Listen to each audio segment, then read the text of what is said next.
হরে কৃষ্ণ।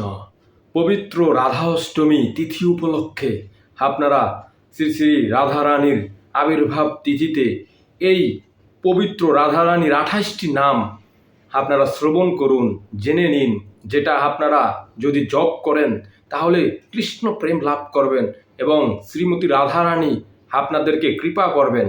আর প্রেমানন্দজি মহারাজ বলেন, রাধা নামেই মুক্তি, রাধা নামেই সব কিছু, জয় শ্রী রাধে। তাই আসুন আমরা শ্রীমতী রাধা রানীর 28টি নাম আমরা জেনে নিই, যেগুলো শাস্ত্রে থেকে বলা আছে। তো হরে কৃষ্ণ।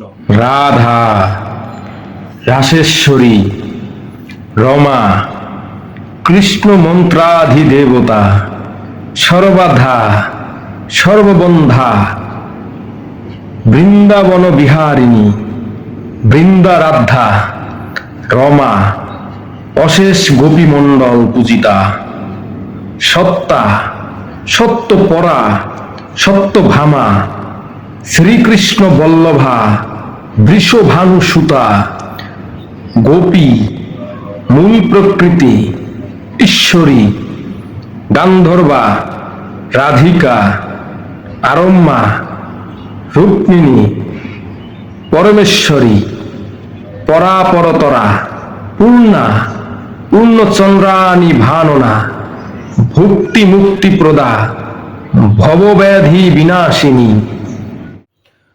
তো আপনারা শ্রীমতী রাধারানীর 28টি যে নাম শাস্ত্রে উল্লেখ আছে সেগুলো শ্রবণ করলেন। তো ভিডিওটি শেয়ার করে দিন। এই 28টি নাম যদি প্রত্যহ জপ করেন তাহলে অবশ্যই আপনারা কৃষ্ণ প্রেম লাভ করবেন এবং গোলকধামে যাওয়ার সুযোগ পাবেন। কেননা শ্রীমতী রাধারানীর কৃপা বিনা কৃষ্ণ প্রেম লাভ করা যায় না, কৃষ্ণকে লাভ করা যায় না। এগুলোই হচ্ছে আচার্যদের কথা। প্রেমানন্দজি মহারাজ বলেন, সবসময় আমাদের রাধা নাম জপ করতে হবে। তো এর জন্য এই 28টি নাম আপনারা অবশ্যই ভালোভাবে মুখস্থ করে সর্বদা জপ করবেন এবং কৃষ্ণ প্রেম লাভ করবেন। তো ভিডিওটি সকলের মাঝে শেয়ার করে দিন, যাতে সবাই এটা জানতে পারে। হরে কৃষ্ণ, আমাদের সাথে থাকবেন।